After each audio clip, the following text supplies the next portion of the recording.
Hi friends, இன்றைக்கி கத்திரிக்காய் கருவாட்டு குழம்பு செய்ய போகிறோம். அது எப்படி செய்யலான்னு வாங்க பார்க்கலாம்.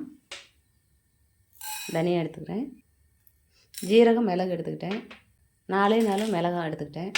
இதை நல்லா வறுத்துக்கலாம், எண்ணெய் சேர்க்காமல் வறுத்துக்கலாம்.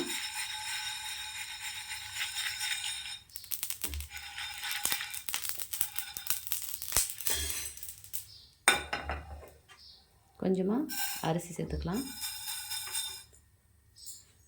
நல்லா கருவாட்டு குழம்பு இந்த மாதிரி நல்லா அரைச்சி ஊற்றி செய்யும்போது செம்ம டேஸ்டியாக இருக்கும். இதே நீங்கள் உரல் வீட்டில் இருந்துச்சு அப்படின்னா நீங்கள் உரலில் ஆட்டி செஞ்சு பாருங்கள், அம்மியில் அரைச்சி செஞ்சு பாருங்கள். நல்லா வறுத்தாச்சு பாருங்கள். கருவாடு இந்த மாதிரி எடுத்து உரித்து, கொல்லிக்கருவாடு நான் எடுத்தது கொல்லிக்கருவாடு எடுத்து உரித்து வச்சுருக்கேன். உரிச்சிட்டு க்ளீன் பண்ணி வச்சுருக்கேன். தேங்காய் சேர்த்துக்கலாம். தேங்காய் இதெல்லாம் சேர்த்து நம்ம அரைச்சிட்டு வந்துடலாம்.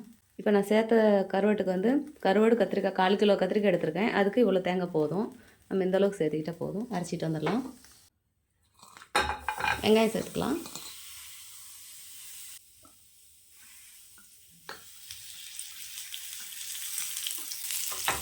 வெங்காயம் நல்லா வதங்கட்டும். 1/4 கிலோ கத்திரிக்காய்க்கு 1 கை கருவாட்டுக்கு இவ்வளோ புளி இருந்தால் போதும். இந்த புளியை நல்லா கரைச்சி எடுத்துகிட்டு வந்துடலாம். தக்காளி 1 தக்காளி சேர்த்துக்கலாம்.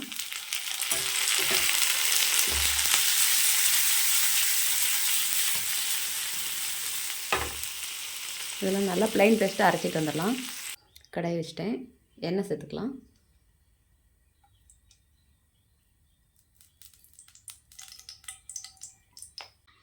கடுகு உளுத்தம் பருப்பு சேர்த்துக்கலாம்.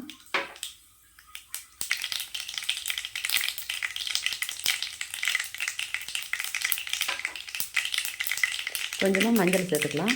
உப்பு சேர்த்துக்கலாம். வரமிளகா சேர்த்துக்கலாம். வரமிளகா தூள் சேர்த்துக்கலாம். இப்போ அரைச்சி வச்சு இந்த கிரேவி சேர்த்துக்கலாம்.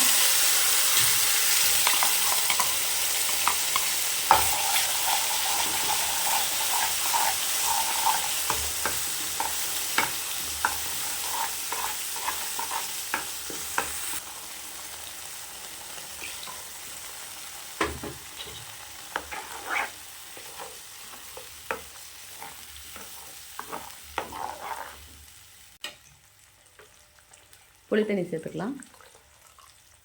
நல்லா கொதி வரட்டும்.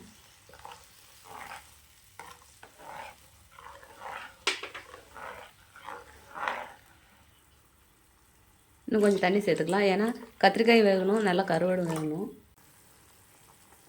கருவாடு சேர்த்துக்கலாம். ஃபஸ்ட்டு நம்ம கருவாடு தான் சேர்க்கணும். அதுக்கப்புறம் கருவாடு பாதி வெந்தோட்டி தான் நம்ம கத்திரிக்காய் சேர்க்கணும். ஏன்னா கத்திரிக்காய் போட்டதையும் நல்லா குழண்டுரும். அதனால் கத்திரிக்காய் சேர்க்க வேண்டாம், அப்புறம் சேர்த்துக்கலாம். இது நல்லா வேகட்டும், அப்புறமா நம்ம கத்திரிக்காய் சேர்த்துக்கலாம். கருவாட்டு குழம்பு நல்லா கொதி வருது. இப்போ கத்திரிக்காய் சேர்த்துக்கலாம்.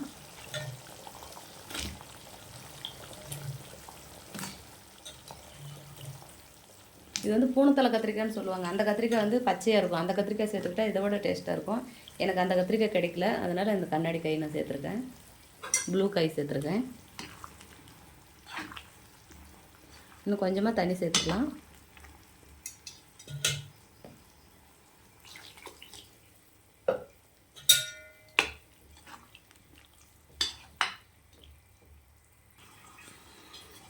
மூடி வச்சுக்கலாம்.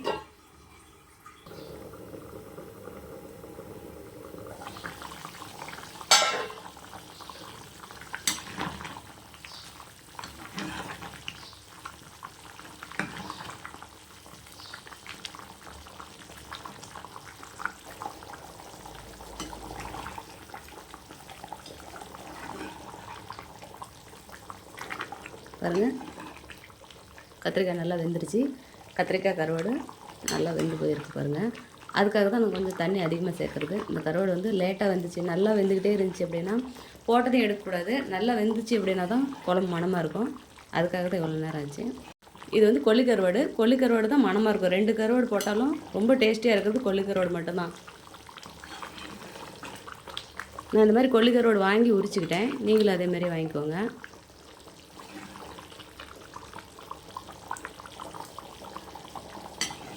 கத்திரிக்காய் கருவாட்டு குழம்பு ரெடி ஆயிடுச்சு. இதே மாதிரி நீங்களும் உங்கள் வீட்டில் செஞ்சு பாருங்கள்.